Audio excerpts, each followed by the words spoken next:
So this is a supplemental lecture picking up where we left off in class, and hopefully this will be helpful as you work through the problems for this evening. So we finished up with this problem. It was a try-it problem, so if x plus y plus z is equal to 1, let's find the value of the quantity x plus 10 plus the quantity y minus 8 plus the quantity z plus 3. Well, the first thing to do is to recognize the value of this information here and to think in the context that we've been discussing the associative and commutative property, and we think, hey, wait a second, we have an x, we have a y, we have a z, these are all positive. Let's see if we can rearrange this to make it say x plus y plus z, and then we can make a substitution where we can put in 1 instead of those things, and then we'll just have some numbers that we can add up. So that'll be the goal, and you've had time to work on this already, so let me just go ahead and show the solution. So here's the way that I worked through it. Your work might look different. The important part is that at the end you get a value of 6. And you probably have some step that looks like my third to last step where I ultimately have x plus z plus y, and I replace that with 1.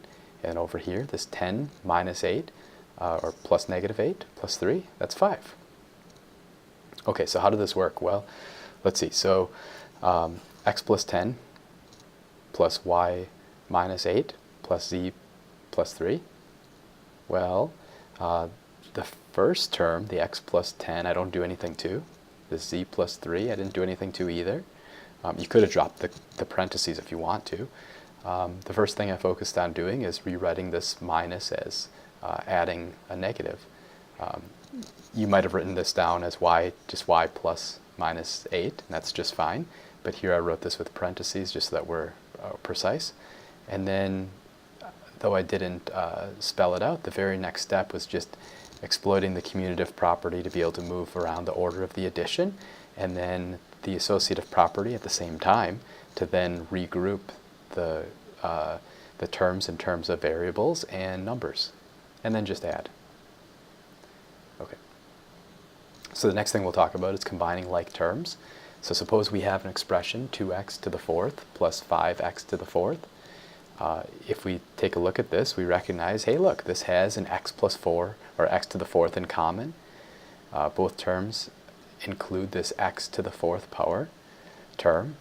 And so we'll say, well, then 2x to the 4th and 5x to the 4th are like terms. What does that mean? Well, our definition is that they have the same variables raised to the same powers. So one thing we can do is we can actually think of this x to the 4th thing that we zeroed in on as an object.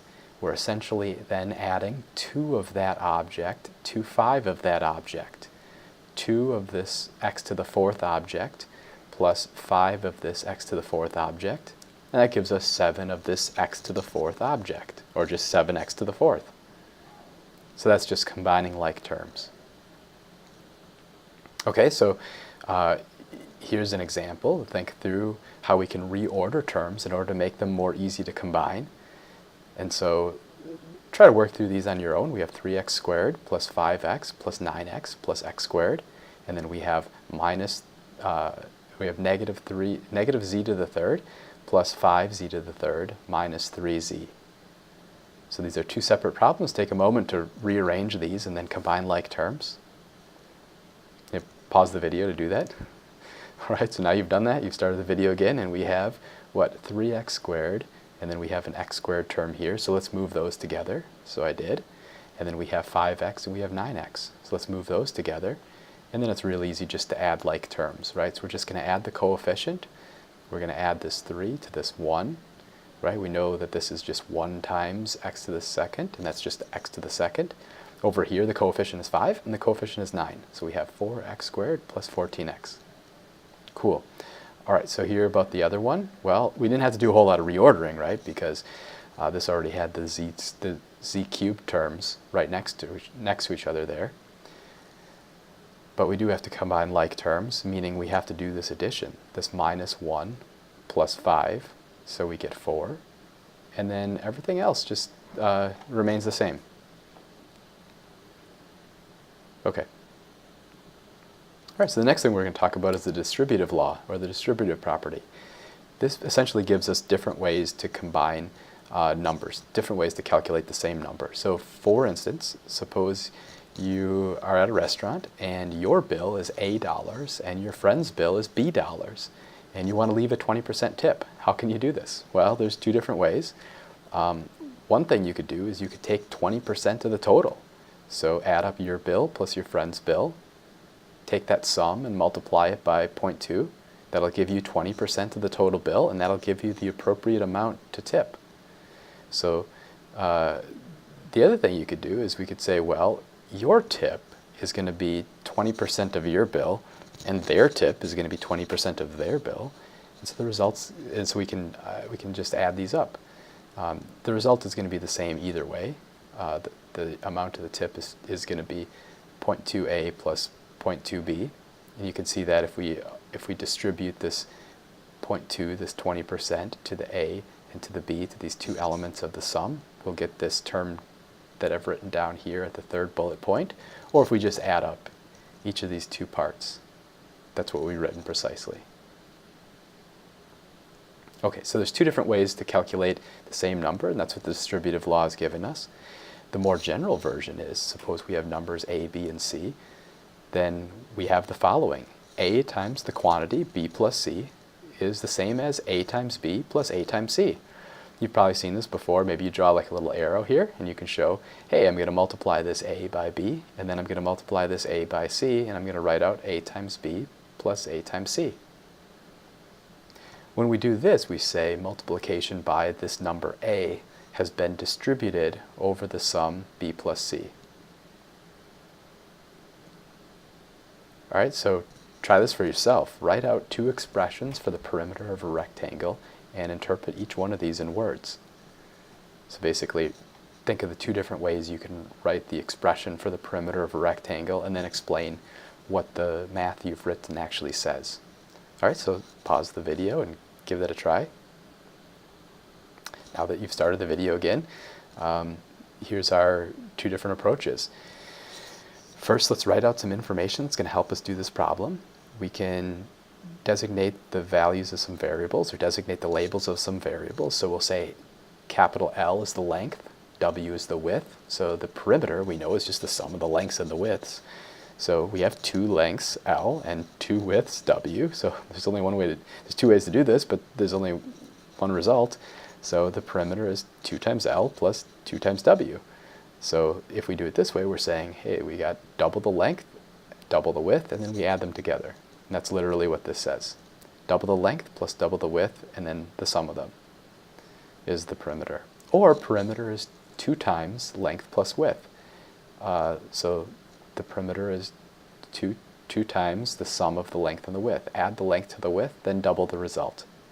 If you think about this geometrically, you're basically adding like one right angle to the other corner, right? So that's what we're doing. We're taking kind of one length and one width, and then we're taking another length and another width. That's what we're doing here. All right. Either way, we're getting the perimeter. That's just the sum of the sides around the rectangle. Okay. So we can also distribute multiplication over subtraction, but to do this, of course, we have to remember to write subtraction as adding a negative. So if we had a times the quantity b minus c, well, what we want to do is first switch this subtraction to adding a negative. So I'll write this as b plus minus 1 times c, and then I can distribute a to b. So I have a times b, and then I have a times this minus 1c. And maybe you wanted to already simplify this down to just be a times minus c, and if you do that, that's just fine. Either way, the result we're going to get is going to be, if we've done it correctly, is a times b minus a times c. And that's the distributive law for subtraction. Okay, we can distribute over more than 2 terms. So if we apply the distributive law repeatedly, say over these 3 terms, we get something that looks analogous to what we had before. So here we have a times the quantity b plus c plus d. So we can write this as we can write this as a times the quantity b plus c plus a times d. That looks kind of funny. So what did I do there? Well, here we're treating this b plus c as one object, and we're treating this D as one object. So think back to how the distributive property is written. It's like A times the quantity B plus C. Basically what I did is I collapsed the first two terms and called that B, and then I left the last term as the C term. So that's what we did here. I treated B plus C as the first term, and I treated this D as the second term, and it distributed over. And then what I have to do, well, to be able to simplify this down, we have to perform the distributive property one more time. So then we have A times B and then A times C. So in total we have A times the quantity B plus C plus D is the same as just donating an A to every one of those terms of the sum, right? So A times B plus A times C plus A times D. The reason why we do this is we have A multiplied by a sum. And anytime you have some number multiplied by a sum, you can use the distributive property. All right, so we can use the distributive law to rewrite each expression. So stop the video and give yourself time to try these. We have 6 times the quantity S plus 3W. We have 4 times the quantity S minus 3T plus 4W. And we have A times the quantity B plus C minus D. All right, so stop the video, work this through. We're using the distributive law to rewrite the expression. Not necessarily nicer, we just want to rewrite it. So you don't have to, there's nothing to solve here, there's no equation, don't want to reduce anything, just perform the distribution. Okay, so if we do that, we have 6 times S plus 6 times 3 times W, and that's 6S plus 18W. Oh, okay, so I said not to reduce anything. So maybe you wrote this as 6 times the quantity 3W. If you did that, that's just fine. All we wanted to do is see how the distribution worked. Over here I have 4 times S, and I have 4 times the quantity S minus 3T plus 4W. So I have 4 times S, 4 times minus 3T, plus 4 times 4 times W. So if you followed my advice originally, maybe you wrote this as 4S minus 4 times the quantity minus 3T plus 4 times the quantity 4W. If you did that, that's just fine. You've done the distribution correctly. And then here, this looks just like the one we did before. What's the difference? Well, here now we have a negative here. We have C minus D. So let me go all the way back.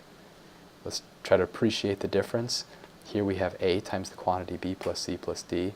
And now what did I do? Well, I changed this to a minus. It doesn't change the result really, other than this has to be a minus, right? Let's go back and see why. We distribute an A to that first B, so we have A times B. We distribute an A to the C, so we have A times C. And then we distribute an A to this D. Oh, but this is minus D, so we have to write this as A minus D. Okay, so that's all we had there. More properly, to distribute a negative sign, so this is where the negative's not inside the parentheses, but it's outside the parentheses. How does that work? Well, since we know minus x is just equal to this minus 1 times x, the distributive law works just the same with a minus sign by itself. So suppose we just have minus here, b plus c, minus the quantity b plus c, and you have this a lot of times. Something that comes up very commonly. How do we deal with this? Well, we can just treat this like a minus 1 that we're then distributing to the b, minus 1 times b, and we're distributing to the c, minus 1 times c. So we have negative b plus negative c, right? I mean, how would we actually want to write this? Well, if the problem says to distribute, you have to write it like this. If you're doing your own work, you might want to leave it like this. Kind of depends what your goal is for doing the mathematics. Okay, for any b and c, minus the quantity b plus c is equal to minus b minus c. So the negative sign distributes over the sum b plus c, and it becomes minus b minus c.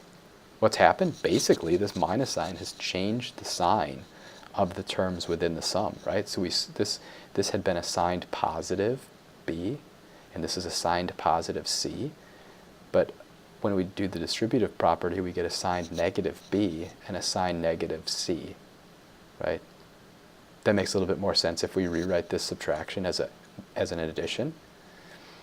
But anyhow, that's what's happening. This minus 1 is changing the sign of the terms inside. Oops. Okay, so yeah, so here's a chance for more practice. So we have minus the quantity c minus d minus the quantity d plus c, and then we have the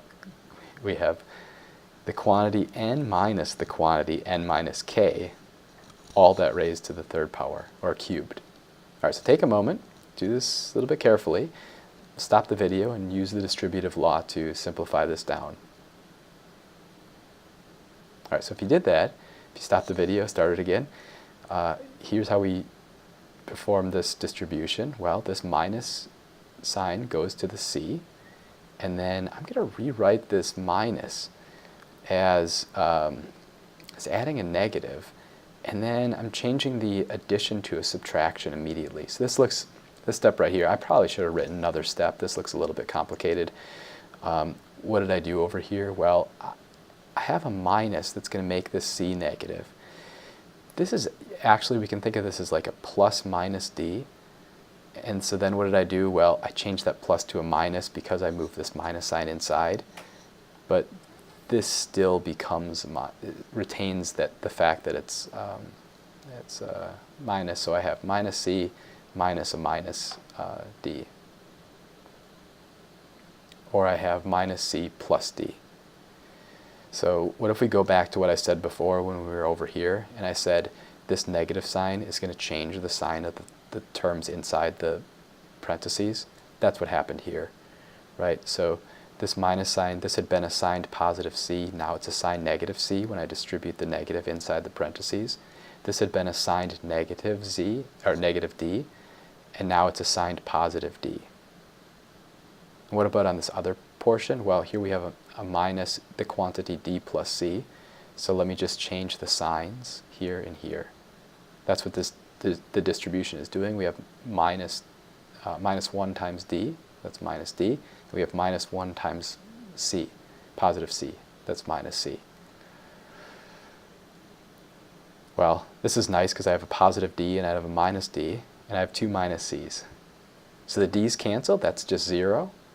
And then minus c plus minus c, or minus c is minus 2c. Anyway, so here's our next one. We had this whole quantity is cubed, and inside it's n minus the quantity n minus k. Okay, so what am I going to do? Well, the first thing I want to do is distribute this negative. All right, so this becomes minus n, and this becomes minus 1 times k. So here we can rewrite this as a negative, and then I switch the sign. Boy, I really don't like how I wrote this. But if you go back to what I said originally, which is that this negative sign is going to change the sign of everything inside, what's going to happen? Well, we had a minus 1 times n is a minus n, and then we have a minus 1 times a minus k, that's a positive k. And then I drop the parentheses. That's legal because this cube is outside the outermost set of parentheses. So I've wrote these with square brackets.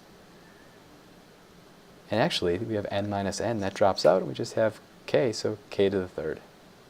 Okay. And your work might look a little bit different than mine. It's fine as long as you were applying the distributive law. Okay. For distributing division, well, division is essentially multiplication by the reciprocal. So the distributive law allows us to distribute division over a sum. And this is useful to split apart fractions with sums in the numerator. So here's an example. Show that minus x plus y divided by minus 3 is equivalent to x over 3 minus y over 3.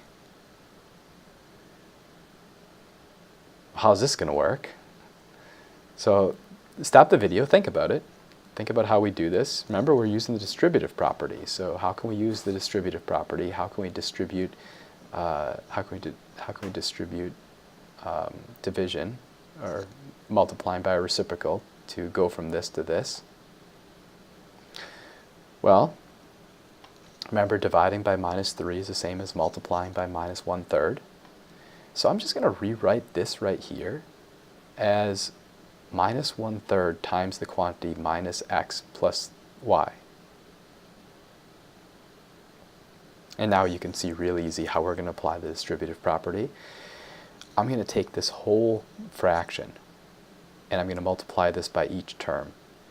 So don't be tempted to just move the minus 1 or just move the 3. Remember, because this minus 1 over 3, that's minus 1/3, or 33%. So we need to move that entire proportion. Right? So minus 1/3 gets distributed to the minus x, and it gets distributed to the y. And then, well, a negative times a negative is a positive. A positive times a negative is a negative. And then, what did I do here? Well, this is just x times 1 is x, and x times minus 1 is minus y. And then what did I do? Well, I backed out the adding a negative down to subtraction. Okay, so we did exactly what we set out to do. All right. Another thing we can do is we can actually use the distributive law to distribute complicated expressions. So this is sort of a precursor to this is a precursor to factoring, if you remember. So okay, so in the particular expression that we had for the distributive property, a times the quantity b plus c, the quantities a, b, and c often can stand for far more complicated terms than just single letters or numbers. And we can still apply the distributive law if we think of these things, the complicated terms, as like chunks. So how does this work? Well, let's use the distributive law to rewrite these expressions. 2a plus b, this whole quantity, times the quantity s plus t, and the quantity 1 plus s times the quantity 3 minus w.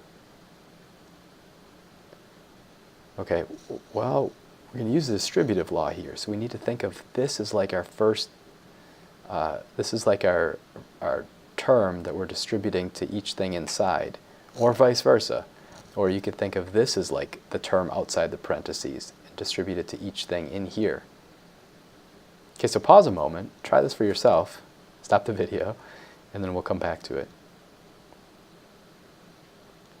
Okay, so here's the first one. Let's distribute the 2a plus b over the s plus t. Then we'll do a distribution involving the s and the t. Okay, so I'm going to take this quantity, 2a plus b times s, 2a plus b times s, and I'm going to distribute it to the t as well. So 2a plus b times t. Okay, so all I did is I took this, I distributed it to this s, and I took this quantity again, distributed it to the t. Cool. But now we have to use the distributive law once more. So now I have to distribute s to b and s to 2a, and t to b and t to 2a. So I did that here. And then I just dropped the parentheses. It's all multiplication. Well, we got additions here, but insofar as the parentheses matter, it's multiplication. So here we have 2as, here we have bs, 2at, and bt. Okay, so for this one, we're going to do kind of the same thing. We're going to distribute the 1 plus s to the 3, and then to the minus w. So that's this step. And now I need to distribute the 3 to the s and the 3 to the 1, and this minus w to the s and minus w to the 1. So that's how I got to the next line. Right? So first I distributed this whole big complex chunk to each term inside this other equally complex chunk. And now I have to use the distributive law one more time. And yes, we could have actually taken this 3 minus w and distributed it to the s and to the 1. So that's worth checking. That's worth trying for yourself. So if you distribute the 3 minus w to the 1 plus s, what do you get? Well, you'd get the quantity 3 minus w multiplied by s plus the quantity 3 minus w multiplied by 1. And then you'd have to distribute that s to the 3 and the s to the w. And if you're following, or if you've written this out on paper, you'll see, hey, wait, we get the exact same thing. Doesn't matter which one we distribute first, as long as we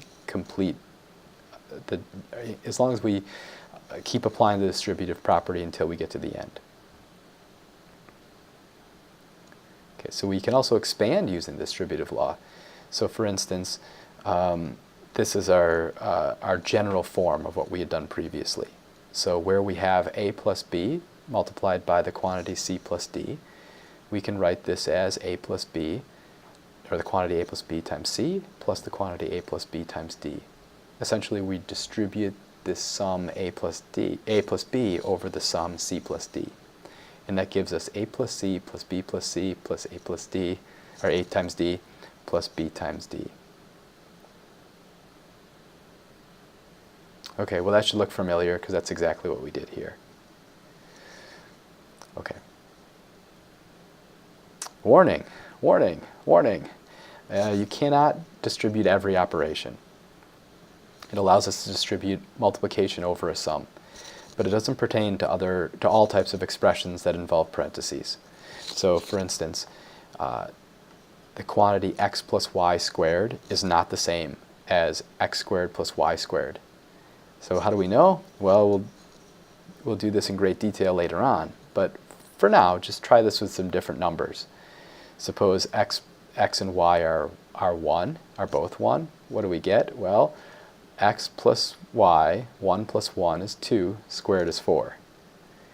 1 squared is 1, plus 1 squared is 2. So 4 is not equal to 2. And you can try it with other numbers. Okay.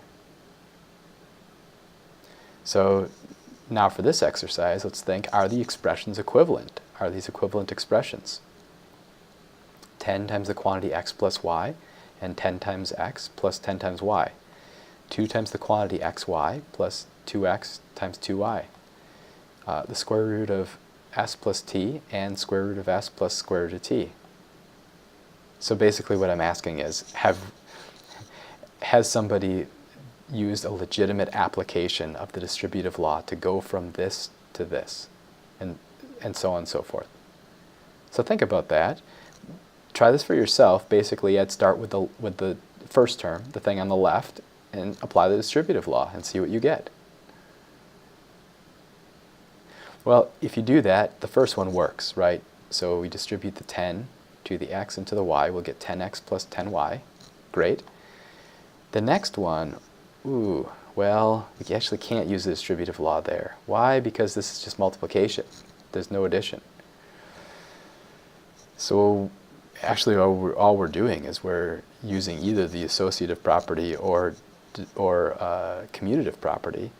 And more properly, you recognize if we take away the parentheses, we have 2xy. But over here we have 2x, 2y, or this is 4xy. Right, so what's the problem? There's a product rather than a sum inside the parentheses. All right, so what about this one? Well, if you tried this, you wouldn't have gotten very far because it doesn't work. But remember, the radical sign is the same as raising to the 1/2 power. So you could have taken the quantity s plus t to the 1/2 power, but that's not something we can distribute to the s and to the t. And you can check that by taking different numbers. So you probably want to choose perfect squares, so or squares that are well known. So maybe you want to take maybe you want s and t to both be 4. If so, well, the square root of 4 is 2 plus the square root of 4 is 2. That sums to 4. What if we have 4 plus 4 and take the square root of that? Well, the square root of 8 is 2 root 2. Right, square root of 8 is 2 root 2. So if we say s is 4 and t is 4, we can check this and very quickly see it's not the same. Okay. So we can actually take the distributive law in reverse. So that's what we do when we're taking out a common factor. So what we've been doing so far is using the distributive law from left to right. We went a times the quantity b plus c becomes a times b plus a times c, distributing the a over the sum b plus c. Other times we use the distributive law in the other direction. So here, if we have a plus b plus a times c, we can sort of pull out this a, right? We can take out a common factor. So that's essentially just the distributive property in reverse. It's a form of factoring.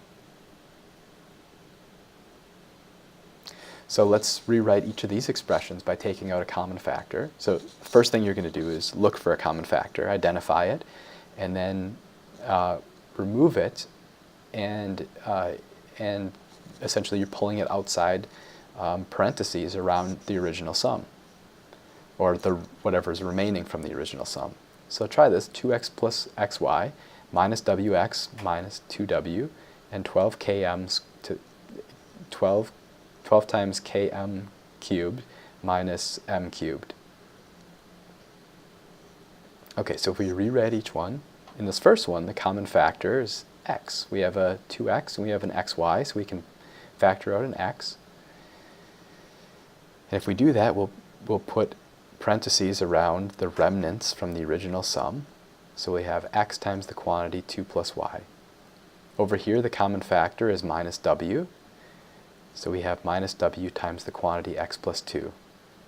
Why minus w? Well, I can definitely take out a w. But I also recognize these are minuses, and this is a negative, and this is a negative. They both have a negative, so I can take out a w term from both, and I can take out a -1 term from both. What about over here? We can factor out m cubed. And if we do that, we have m cubed times 12k minus 1. Okay. All right, so the last part. Let's use the distributive law in the reverse direction to rewrite each expression as a product of expressions. So basically we're doing just what we did before. That's all this means. Rewrite each expression as a product of expressions. So look for a common factor and then use that to write your product. 6xy minus 2xz, 12pq plus 3p, minus 4xyz, minus 8xy, minus ab plus a squared b minus ab squared, t times the quantity p plus r minus 7 times the quantity p plus r, w squared times the quantity a plus 2 plus w times quantity a plus 2 minus a plus 2. All right, so what are we going to do here? Well, we're using the distributive law in the reverse direction. We're going to write out 6xy, I'm just going to write out as 2x times 3y. Why? Well, because if I do that, I can see this common factor 2 more easily. So if I think about replacing 6xy with just 2x times 3y, then you can see the 2x term that'll be shared. So if you factor out the 2x, you have 2x times the quantity 3y minus z. So to see this better, you actually need to write this out for yourself. Instead of having 6xy, write the same thing I have here, 2x times 3y minus 2xz. Okay, so we're good there. For the next one, well, both terms have a common factor of 3p. This is a 3p. Basically, whenever I see something standalone, I look to see if I can build that out of what's on the other side. So here I have 3p. I can definitely find a p. Can I find a 3? Sure, because 3 times 4 is 12. So if I factor out the 3p, I have 3p times the quantity 4q plus 1. What about over here? Let's see, I can take out a minus 4xy. I can get an xy from both, and I can get a minus 4 from both, because 8 is minus 4 times 2. So if I do that, I'm left with z minus 2, or z plus 2. I said minus 2, z plus 2, because we're factoring out the negative. We're factoring out a minus 4xy. Okay, once more, we had minus ab plus a squared b minus ab squared. Each term has a common factor of ab. So I can pull out an ab, that leaves a minus 1. Pull out an ab here, that's going to leave an a. And pull out an ab there, that's going to leave a minus b. This time the negative signs remain. Why? Well, we didn't factor those out. We couldn't, because there wasn't a common minus 1. If this had been a minus, then we could have. But this is positive, so we couldn't. Okay, well, but what am I doing down here then? Because I say alternatively, let's factor out that minus 1. Well, what's going on is, if we do this, we have to change the signs, right? So now we actually go ahead and factor out the minus ab. So I have minus ab, then instead this is a positive 1. This becomes a minus a, and this minus b becomes a positive b. And then it's sort of a judgment call, which of these two is better to look at. I don't know, maybe actually this one's nicer because it's got fewer negatives inside the parentheses. On the other hand, well, I don't know, it's hard to say. Okay, so for 5, we have t times the quantity p plus r minus 7 times the quantity p plus r. Clearly, we can factor out a p plus r. So that's what we did here. And then lastly, we have w squared a plus 2, w squared times the quantity a plus 2 minus quantity a plus 2. So we can find a common factor of this quantity a plus 2. We'll remove that, and we're left with w squared plus w minus 1. Why minus 1? Well, when we factor out that common factor of a plus 2, all that's left here is 1. Why 1? Well, if we factor this out, we need something such that when we multiply it back, we get exactly that term and only that term. Right, so you can always check your work. If I remultiply this back in, do I get this? Yes, we sure do. Okay, so we're all set here. So let me know if we have any questions, and this should be useful as you're working through the Appendix 2 homework especially, and we'll cover this in class again.